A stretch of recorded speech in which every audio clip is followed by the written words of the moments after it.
আগামী ৯ সেপ্টেম্বর থেকে শুরু হতে যাচ্ছে এশিয়া কাপ টি-20 টুর্নামেন্ট। বাংলাদেশ টুর্নামেন্টের নিজেদের প্রথম ম্যাচ খেলতে মাঠে নামবে ১১ সেপ্টেম্বর। হংকংয়ের বিপক্ষে ম্যাচের মধ্য দিয়ে যাত্রা শুরু করার কথা ছিল বাংলাদেশ ক্রিকেট দলের।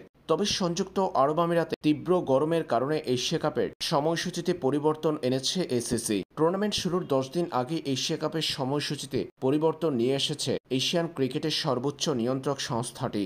বাংলাদেশ টুর্নামেন্টে ১১ সেপ্টেম্বর হংকংয়ের বিপক্ষে, ১৩ সেপ্টেম্বর শ্রীলঙ্কার বিপক্ষে এবং ১৬ সেপ্টেম্বর আফগানিস্তানের বিপক্ষে গ্রুপ পর্বের ম্যাচগুলো খেলার কথা ছিল। টুর্নামেন্টে বাংলাদেশের প্রত্যেকটি ম্যাচই অনুষ্ঠিত হবে আবুধাবিতে। এর আগে বাংলাদেশের ম্যাচের সময়সূচি অনুযায়ী বাংলাদেশ সময় রাত ৮টায় শুরু হওয়ার কথা ছিল বাংলাদেশের ম্যাচগুলো, তবে পিছিয়েছে সময়। এশিয়া কাপে বাংলাদেশের প্রত্যেকটি ম্যাচই এখন অনুষ্ঠিত হবে রাত ৮টা ৩০ মিনিট থেকে। সময় পিছিয়ে নতুন এই সময় জানিয়েছে এশিয়ান ক্রিকেট কাউন্সিল।